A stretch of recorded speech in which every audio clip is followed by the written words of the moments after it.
우리는 지난주에 예수님을 만난 사람들 중에서 첫 번째 사람, 세례 요한에 대해서 살펴보았습니다.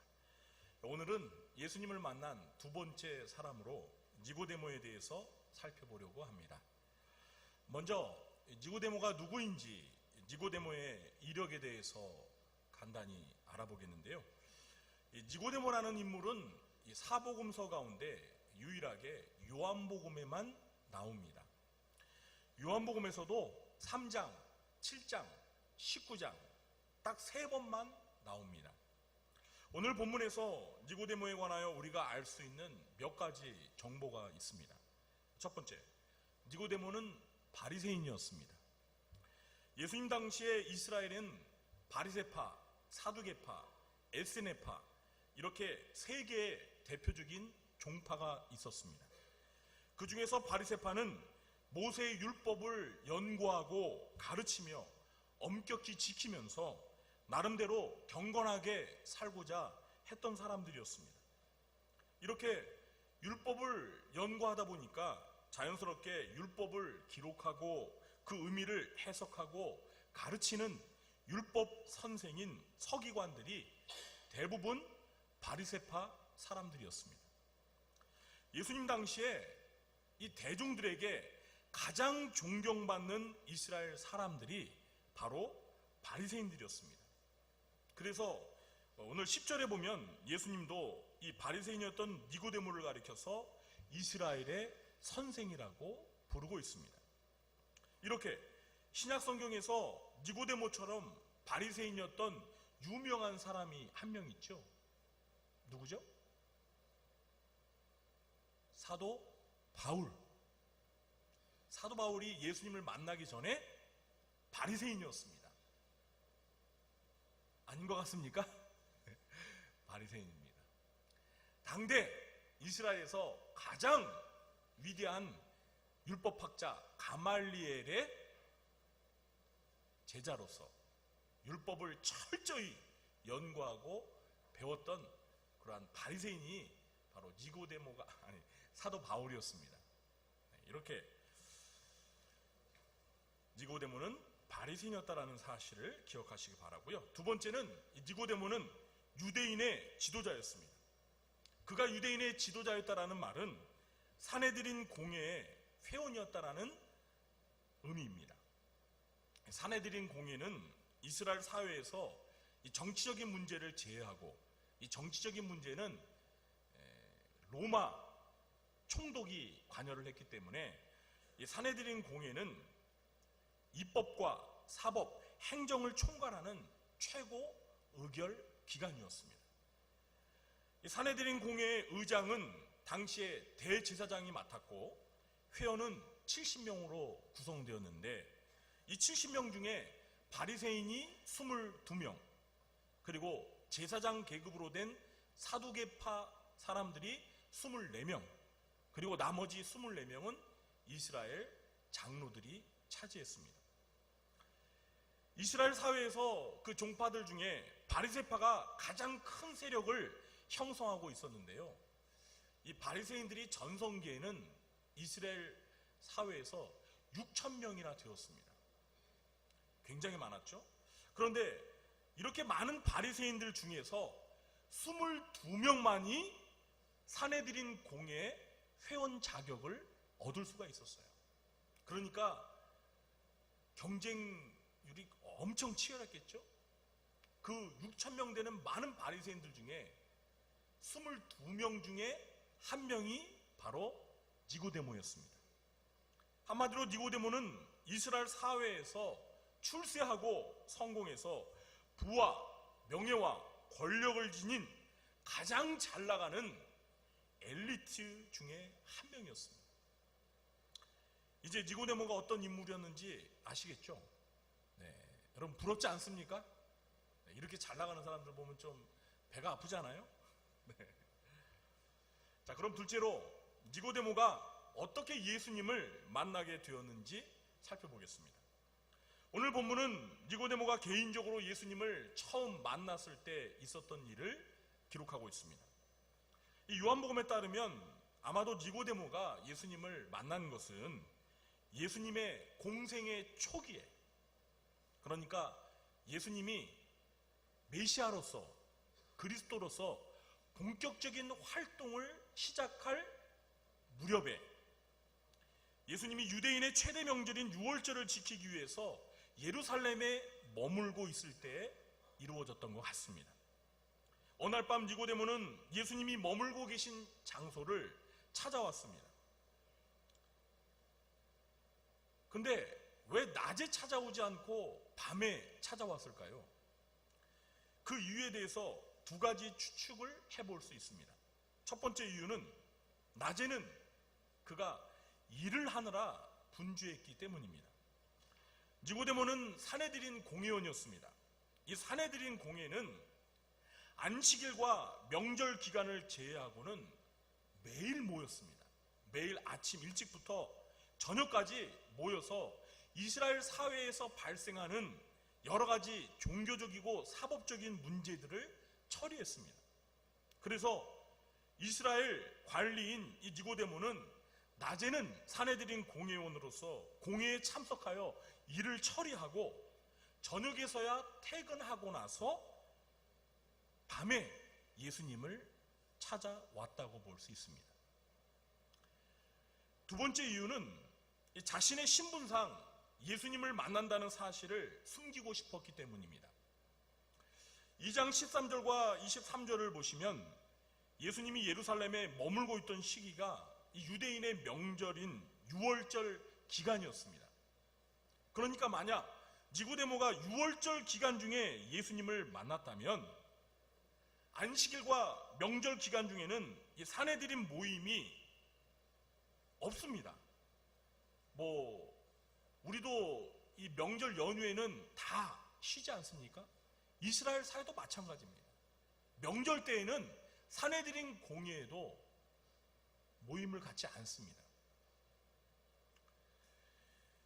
자, 그러니까 니고데모가 얼마든지 낮에도 시간을 내어서 예수님을 만나러 올 수 있었다는 것입니다. 자, 그렇다면 그는 일부러 낮 시간을 피해서 밤에 예수님을 찾아온 것입니다. 자, 그러면 그 이유가 무엇일까요? 왜 낮에 예수님을 만나러 올 수 있음에도 불구하고 굳이 낮 시간을 피해서 밤에 예수님을 만나러 왔을까요?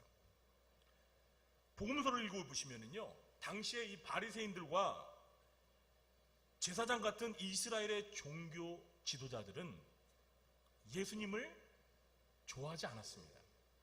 예수님을 좋아하지 않았습니다. 따라서 바리새인이자 사내들인 공회원이었던 이 니고데모가 예수님을 개인적으로 만난다는 것은 그가 속한 조직의 입장과 대치되는 것이었기 때문에 자칫 오해를 불러일으킬 수 있는 행동이었습니다. 여러분 생각해 보세요. 다들 예수님을 싫어하는데 니고데모가 예수님을 만나러 간다? 다른 사람이 알게 되면 어떻게 생각하겠어요? 니고데모가 왜 예수를 만나지? 수상한데? 이렇게 괜한 오해를 불러일으킬 수 있잖아요.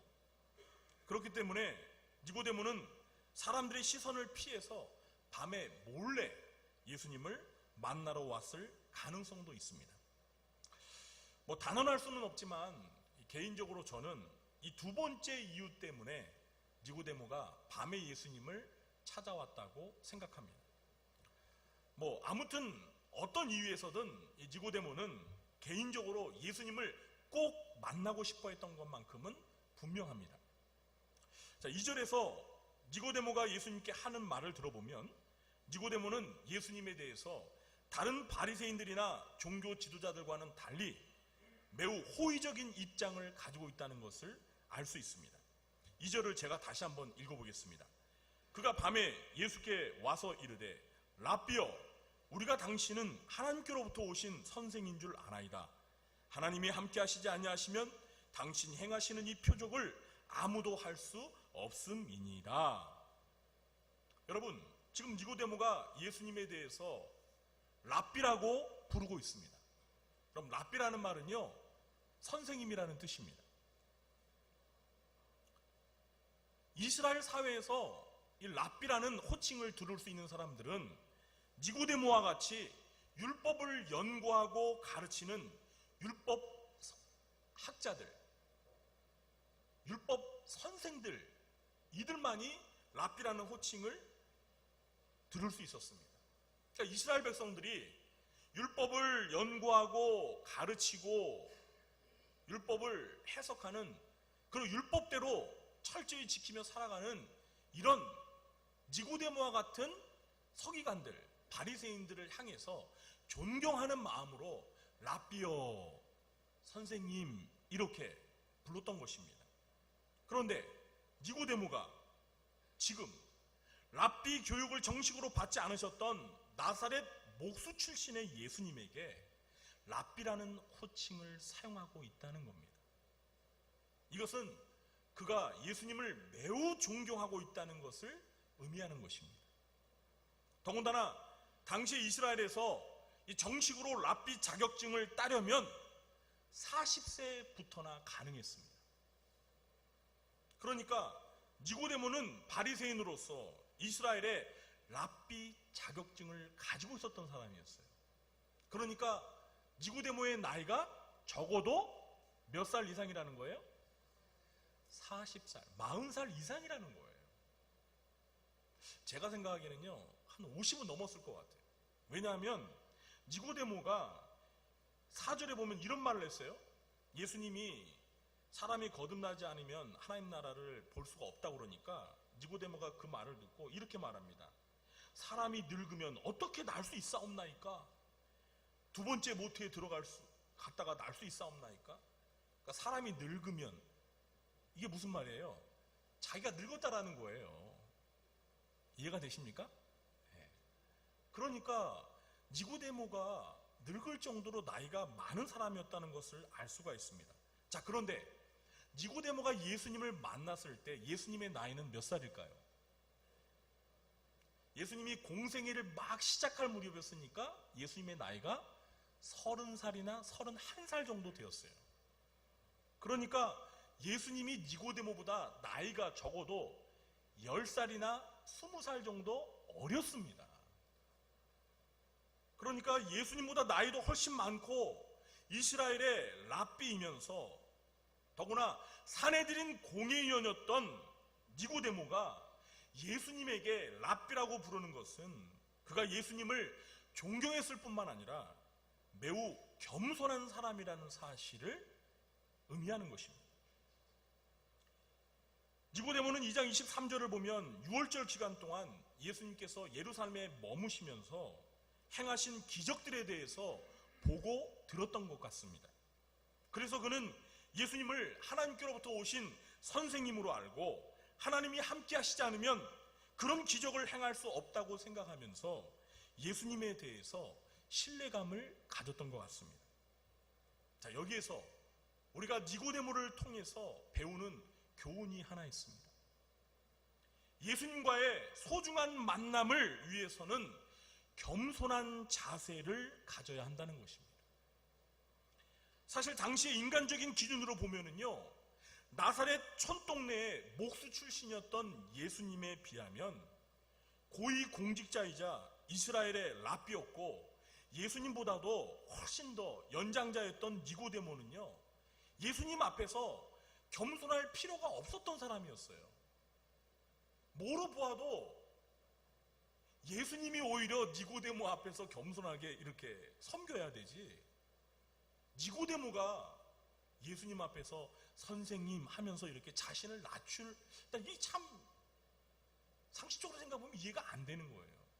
그만큼 니고데모가 예수님 앞에서 겸손한 자세로 예수님 앞에 나아갔다라는 것입니다. 그렇습니다. 예수님과 소중한 만남을 갖기 위해서는 겸손해야 합니다. 겸손하지 않고서는 예수님을 만날 수 없습니다. 겸손할 때 예수님을 만날 수 있고 겸손한 자에게 예수님께서 은혜를 베풀어 주시는 것입니다. 잠언 3장 34절에 진실로 그는 거만한 자를 비웃으시며 겸손한 자에게 은혜를 베푸시나니. 겸손한 자에게 뭘 베푸신다고요? 은혜를 베푸시나니. 시편 149편 4절에는 여호와께서는 자기 백성을 기뻐하시며 겸손한 자를 구원으로 아름답게 하심이로다. 겸손한 자에게 구원을 베푸신다는 거예요. 예수님께서는 이렇게 겸손한 자세로 예수님 앞에 나왔던 니고데모를 만나 주셨습니다. 그리고 그에게 인생에서 가장 중요한 거듭남의 진리와 영생을 얻는 비결을 가르쳐 주셨습니다. 3절과 5절에서 예수님은 니고데모를 향하여 진실로 진실로 내게 이르노니 하시면서 사람이 성령으로 거듭나지 아니하면 하나님 나라를 볼 수 없고 들어갈 수 없다라고 말씀하셨습니다. 예수님께서 니고데모에게 이렇게 거듭남의 진리를 말씀하신 이유가 무엇일까요? 니고데모가 아직 성령으로 거듭나지 않았기 때문입니다. 그리고 오늘 우리가 읽지는 않았지만 3장 16절을 보시면, 요한복음 3장 16절, 여러분 다 아시죠? 이 말씀을 예수님이 니고데모에게 하신 말씀이에요. 사실 오늘 본문이요 3장 1절로 20절까지입니다. 21절까지입니다. 근데 너무나 길기 때문에 제가 10절에서 잘랐습니다. 제가 아까 8절까지인 줄 알고 잠깐 제가 혼돈이 와가지고 좀 착각을 했는데, 원래는 21절까지 읽어야 되는데 너무 기니까 제가 10절에서 딱 자른 거예요. 그러니까 예수님께서 3장 16절에서 니고데모에게 하신 말씀 다 아시죠? 하나님이 세상을 이처럼 사랑하사 독생자를 주셨으니 이는 그를 믿는 자마다 멸망하지 않고 영생을 얻게 하려 하심이라. 이 영생을 얻는 진리도 예수님께서 니고데모에게 가르쳐 주셨어요. 예수님께서 이렇게 영생을 얻는 비결에 대해서 니고데모에게 가르쳐 주신 이유가 뭐라고 생각하십니까? 아직 니고데모가 예수님을 하나님의 아들로 믿지 않으므로 영생을 얻지 못한 상태였기 때문에 예수님이 이걸 가르쳐 주신 거예요. 거듭나지 않았기 때문에 거듭남의 진리를 가르쳐 주셨고, 아직 예수님을 믿고 영생을 얻지 못하였기 때문에 영생을 얻는 비결을 가르쳐 준 것입니다. 그렇습니다. 아무리 출세하고 성공해서 부와 명예와 권력을 손에 쥐었어도 성령으로 거듭나지 않고 예수님을 믿지 못하면 하나님의 나라에 들어갈 수도 없고 영생을 얻지도 못합니다. 그러나 니고데모는 예수님 앞에 겸손한 자세로 나왔기에 예수님으로부터 성령으로 거듭남과 예수님을 믿어 영생을 얻는 비결에 대해서 들을 수 있었던 것입니다. 그렇습니다. 출세하고 성공하여 돈과 명예와 권력을 얻는 것보다 더 중요한 것은 예수 믿고 거듭나서 영생을 얻고 하나님의 나라에 들어가는 은혜를 얻는 것인 줄 믿으시기 바랍니다. 그런데 이런 은혜를 얻기 위해서 어떻게 해야 한다고요? 오직 겸손한 자세로 예수님 앞에 나와서 예수님을 개인적으로 만나야 된다는 거예요. 그럴 때 예수님을 믿는 자에게 주시는 거듭남과 영생의 은혜를 받게 되는 것입니다. 사랑하는 성도 여러분, 여러분은 니고데모처럼 예수님 앞에 겸손히 나아가 예수님과 개인적인 만남의 경험을 가지셨습니까? 그리고 성령으로 거듭나셨습니까? 예수님을 믿으셨습니까? 이렇게 아멘 소리가 작죠? 아직 예수님을 만나지 못한 분이 계신 것 같아요. 아직 거듭나지 못한 분이 계신 것 같아요. 아직 영생을 얻지 못한 분이 계신 것 같아요. 아멘 소리가 적은 거 보니까. 다시 한번 여쭤보겠습니다. 여러분, 성령으로 거듭나셨습니까? 여러분, 예수 믿고 영생 얻으셨습니까? 혹시 여러분, 제가 이렇게 억지로 아멘 시키는 것 같아서 확신은 없는데 그냥 아멘 하신 분들 걱정하지 마세요. 니고데모처럼 겸손한 마음으로 예수님 앞에 나아가세요. 그리고 예수님 만나세요. 그리고 솔직히 말씀하세요. 예수님, 제가 아직 성령으로 거듭난지 모르겠습니다. 제가 아직 영생을 얻은지 잘 모르겠습니다. 저를 만나주세요. 그리고 저를 성령으로 거듭나게 해주시고 영생을 얻도록 은혜를 베풀어 주세요. 이렇게 예수님 고민 상담하세요.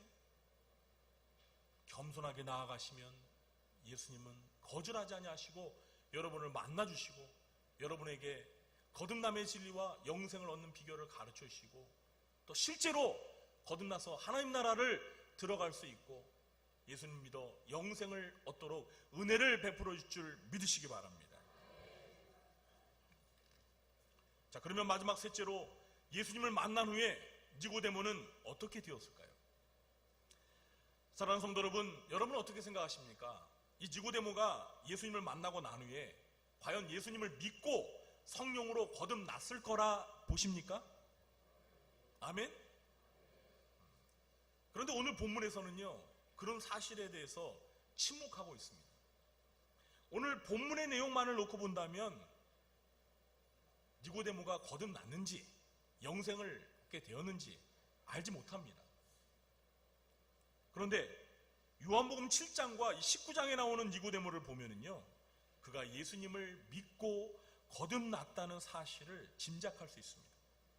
요한복음 7장 45절 이하 50절과 51절을 보시면 이 예수님을 잡으려고 하는 대제사장들과 바리새인들 사이에서 니고데모가 예수님에 대해서 우호적인 발언을 하는 것을 보게 됩니다. 제가 읽어볼게요. 그 중에 한 사람, 곧 전에 예수께 왔던 니고데모가 그들에게 말하되 우리 율법은 사람의 말을 듣고 그 행한 것을 알기 전에 심판하느냐? 이렇게 따지고 있는 거예요. 왜 니고데모가 이런 말을 했냐면요, 이 대제사장들이나 이 바리새인들, 그러니까 니고데모도 바리새인 있잖아요. 이 유대인의 그 지도자들이 지금 예수님을 어떻게 해서든지 잡아서 죽이려고 혈안이 되어 있어요. 그래서 뭔가 지금 고소할 조건을 찾으면서 막 사람들을 보내가지고 예수님을 잡아오려고 시키는데, 보낸 사람들이 오히려 예수님이 말하고 행동하는 거 보고 세상이나 세상에 저런 분이 지금까지 이스라엘에 없었는데 어떻게 저런 분을 잡아올 수 있냐고 뭐 이렇게 말하는 거예요. 그래서 종교 지도자들이 야, 너희들도 그 사람한테 넘어갔냐? 하면서 너도 저 사람들처럼 저주받을래? 막 하면서 이렇게 협박을 하는 거예요. 그 소리를 듣고 니고데모가 아니, 우리 율법에 어떻게 사람을 말을 들어보지 않고 재판도 하지 않고 사람을 정죄하는 일이 있습니까? 그런 법이 있습니까? 라고 하면서 사실 예수님 편을 들고 있는 거예요.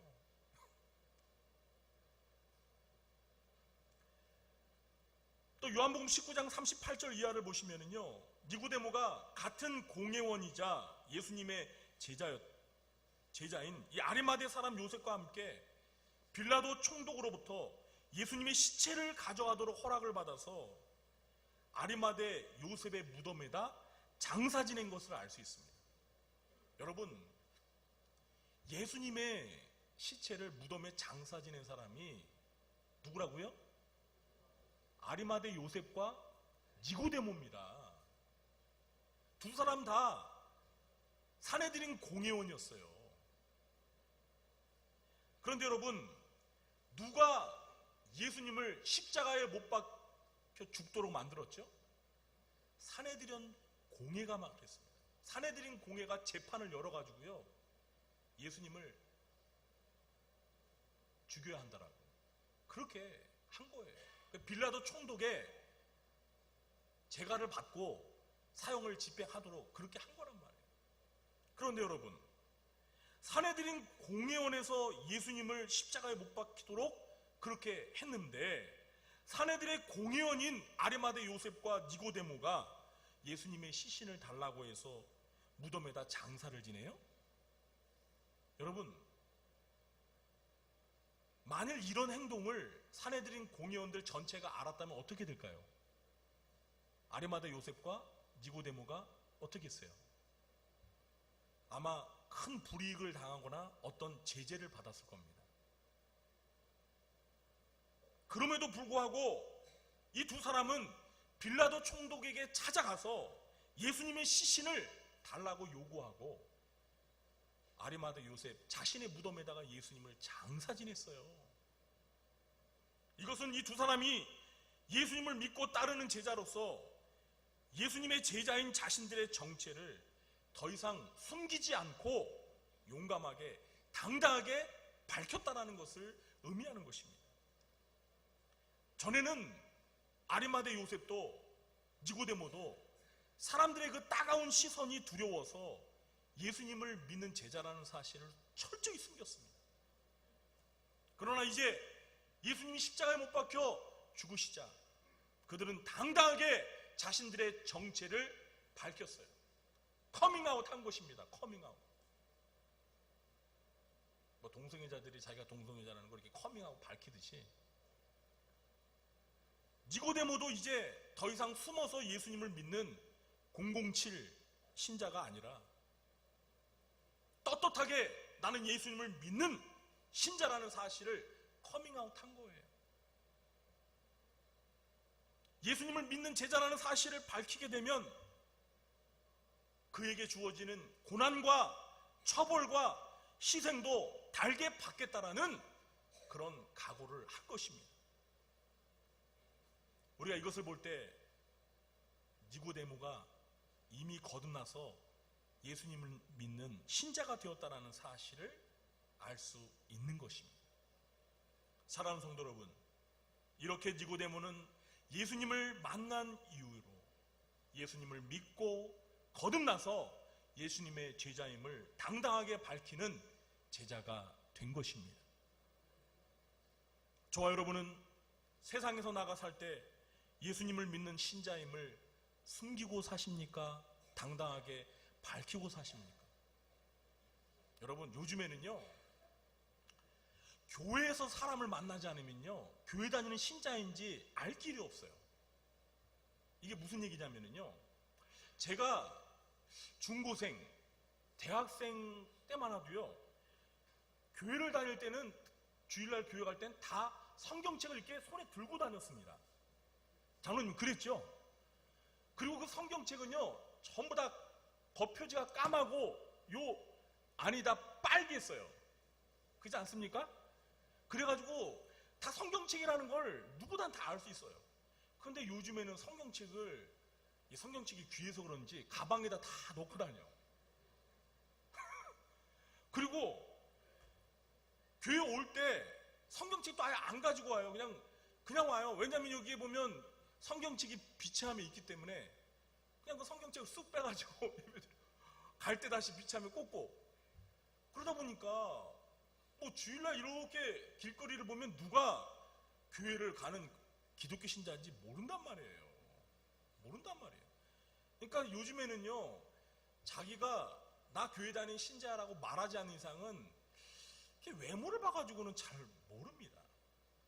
그러니까 얼마든지 기독교 신자라는 걸 숨기며 살 수가 있어요.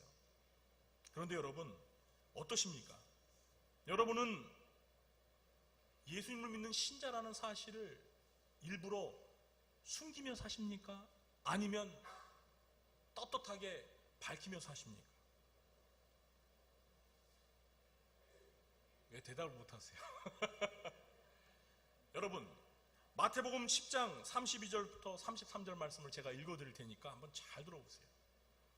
누구든지 사람 앞에서 나를 시인하면 나도 하늘에 계신 내 아버지 앞에서 그를 시인할 것이요, 누구든지 사람 앞에서 나를 부인하면 나도 하늘에 계신 내 아버지 앞에서 그를 부인하리라. 예수님이 하신 말씀이에요. 이걸 제가 좀 더 쉽게 설명해 드릴까요? 교회를 다니면서 예수님 믿는다고 하면서 세상에 나가서 자신이 예수님 믿는 신자라는 사실을 숨기면서 사는 사람은 예수님도 하나님 아버지 앞에서 나 너 몰라 이렇게 말하시겠다는 거예요. 그러나 세상 속에서 떳떳하게 당당하게 나는 예수님을 믿는 신자입니다 라고 밝히면 예수님도 저 천국에서 하나님 앞에서 우리를 안다고 인정해 주시겠다라는 말이에요. 여러분, 혹시라도 예수 믿는 신자임을 밝히지 못하고 사시는 분이 계시다면요, 내일부터 당장 커밍아웃 하세요. 커밍아웃 하세요. 여러분, 사실 나는 교회 다니고 예수 믿는 신자입니다 라고 여러분 밝히십시오. 여러분, 뭐가 창피해서 숨기십니까? 네? 뭐 예수님을 믿는 신자라고 밝히면 뭐 여러분에게 가해지는 뭐 벌이 있습니까? 뭐 피해가 있습니까? 그럼 뭐가 무섭습니까? 여러분, 니고데모도 처음에는 그런 부분들을 좀 숨겼던 것 같아요. 왜? 바리새인이니까. 유대인의 관원이잖아요. 그러니까 자기 입장이 있잖아요. 예수 믿는다고 하면 자기에게 돌아올 불이익이 있잖아요. 잘못하면 예수님을 믿어? 너도 예수님의 제자야? 너가 뭐 오늘부터 사내들인 공의회 회원 아니야? 너 말고도 바리새인들 많아. 다른 사람을 회원으로 임명하면 돼. 그럴 수 있잖아. 이스라엘 그 상류 사회에서 완전히 왕따 되는 거예요, 예수 믿는 제자라면. 그런데 여러분, 니고데모는요, 예수님께서 십자가에서 못 박혀 죽으시는 걸 보고 나서 마음이 바뀌었어요. 예수님도 나를 위해서 십자가에서 못 박혀 죽으신 마당에 그렇게 목숨을 희생하면서까지 나를 사랑하셨는데, 내가 고작 그 세상적인 명예와 부와 이런 것 때문에 예수님을 모른다라고 숨기며 사냐? 내가 어떤 희생을 각오해서라도 이제는 당당하게 예수 믿는 신자임을 밝히겠다, 이렇게 한 거예요. 이런 마음이 있어야 합니다. 우리가 정말 예수님을 만났다면 니고데모처럼 더 이상 예수님을 믿는 신자임을 숨기지 말고 당당하게 밝히면서 오히려 예수님을 믿는 신자라는 사실을, 하나님의 자녀라는 사실을 자랑하면서 살아야 되는 것입니다. 우리 구장교회 성도님들은 모두가 이렇게 니고데모와 같이 예수님을 믿는 신자라는 사실을 당당하게 밝히면서 살아가시기를 주님의 이름으로 축원합니다. 이제 말씀 맺겠습니다. 오늘 많은 사람들이 출세와 성공과 부와 명예와 권력을 얻기 위해서 살아가고 있습니다. 그러나 정작 예수님을 만나지 못해서 거듭나지 못하고 영생을 얻지 못한 사람들이 얼마나 많습니까?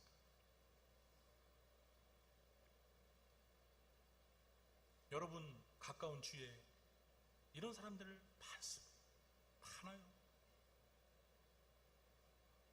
사랑하는 성도 여러분, 이제 그들이 니고데모처럼 겸손한 마음으로 예수님을 찾아가서 예수님과 인격적인 만남을 통해 거듭나는 진리를, 그리고 영생 얻는 비결을 그들이 깨달아서 예수님을 믿고 니고데모아처럼 구원받은 하나님의 자녀로서 세상 가운데 당당하게 신자라는 사실을 밝히며 살아갈 수 있도록 먼저 예수님을 만난 저와 여러분이 도와주시기를 주님의 이름으로 축원합니다. 기도하겠습니다.